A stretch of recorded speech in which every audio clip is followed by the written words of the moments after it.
Y'all are not going to believe this week. It started out so great and then it totally went out of control.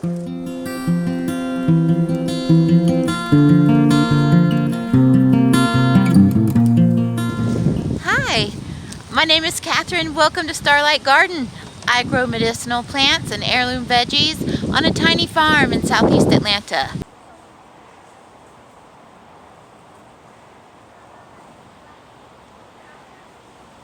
The week started off really great. I had some visits with friends, socially distanced and masked, but outside on the farm, and that was really wonderful. First, we had a chicken die.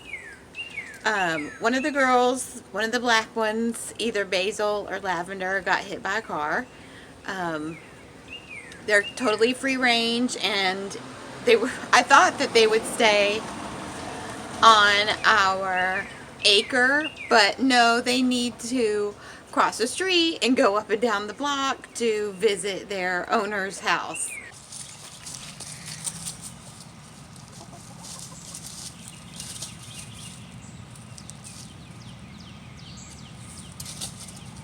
The girls are not my chickens. I did design and build their coop, and they are sharing space with my little farm, but they actually are my neighbors, the Dillard's chickens.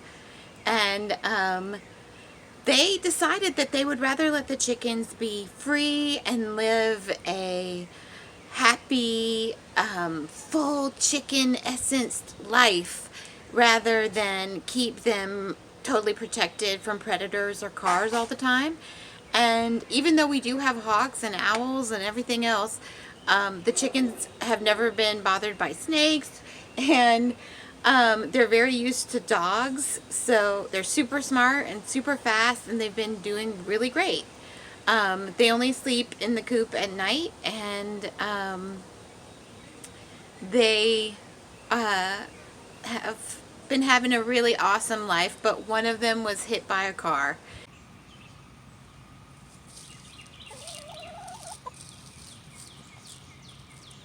So yeah, we had our first tragic chicken loss. Oh, hello, bee.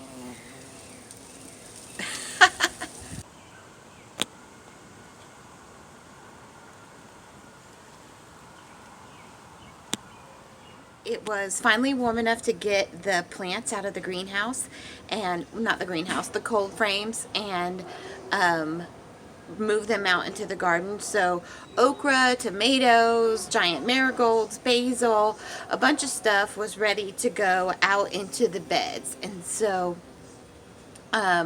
we just spent the weekend getting the garden ready for that and putting the plants out there, and it was really lovely family time on the farm.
We were able to take down the chicken fencing today, the little chicken wire teepees we had over our greens, because as you can see, they are big enough to fend for themselves now. Because we had not had a night under 40 degrees last year after February 14th, I thought I was more than in the clear to put my spring plants out mid-April. But we had an unexpected cold snap and it was going to be in the 30s. Some of the stuff I put out there, like summer squash, doesn't like to be under 45 degrees. So I was scrambling around trying to figure out how to protect these baby's plants from cold. Woo! It is already a little bit chilly out here. If I need a jacket, then so do my plants. Time for me to cover everything up for one last night.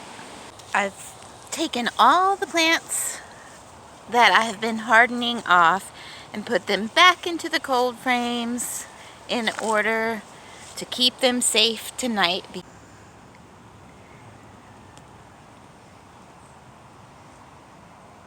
There it is, all wrapped up snug and tight. Not very pretty, but it works. I've taken pots and turned them upside down over my squash and cucumber plants and a couple of tender herbs. We covered the tomatoes that I put out this weekend with plastic, and we covered some of the okra and basil with upside down flower pots. It's gonna get cold tonight.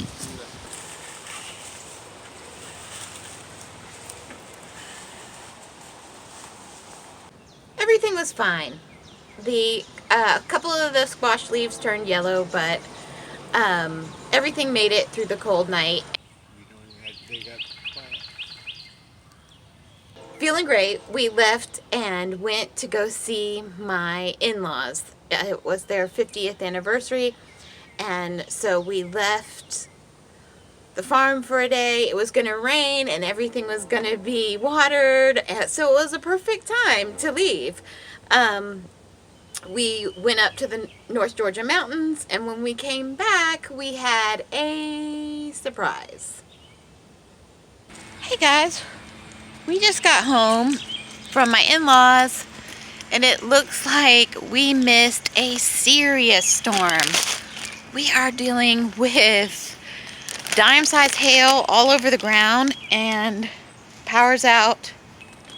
So I'm gonna go over to the garden and see what lived and what didn't. You see the amount of leaves down in the street. You can see how severe this was. This was intense, y'all.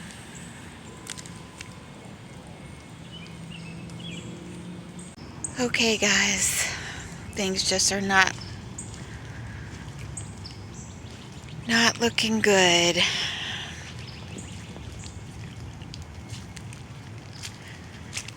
Oh, well, it flooded.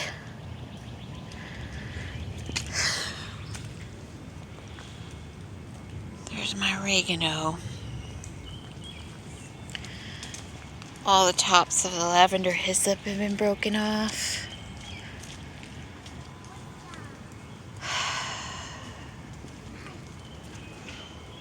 Oh, you guys, look at my greens.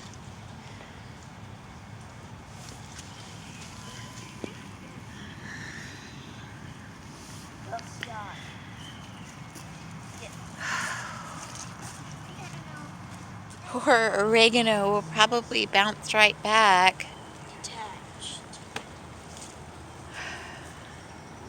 But a bunch of this isn't going to make it.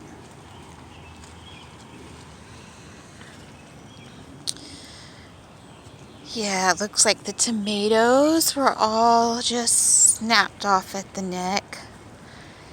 Probably by the wind. Yep.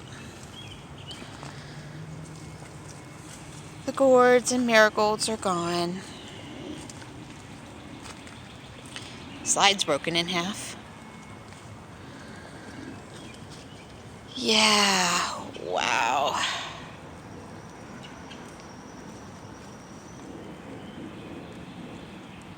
Garlic's fine. How about that? Oh, the poor feverfew. Oh, it was looking so good.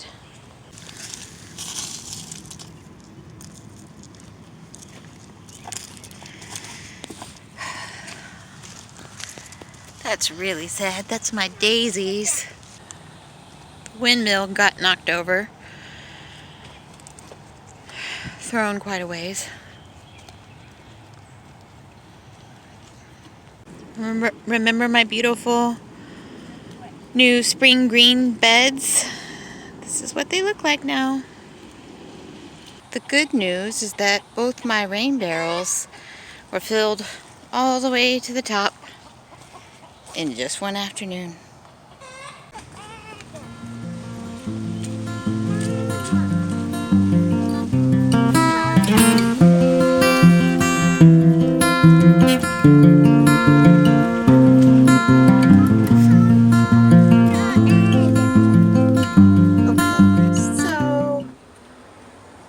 What now?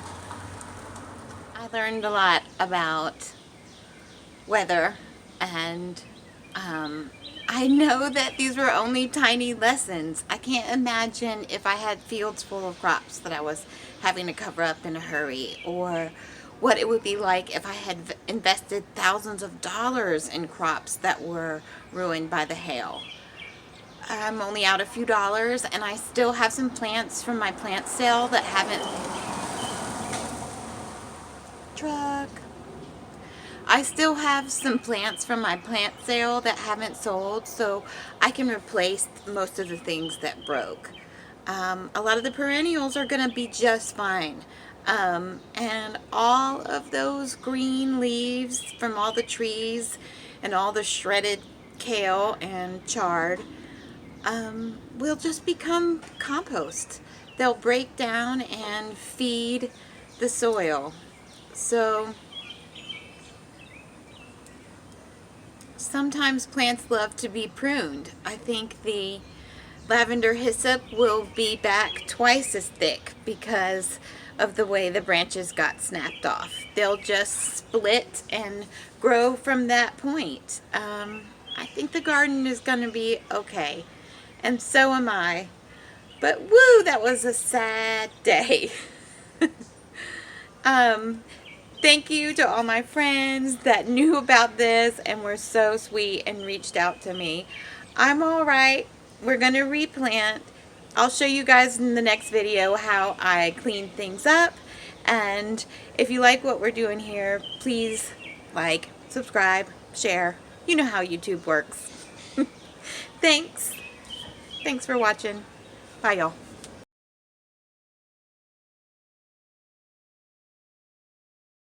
Because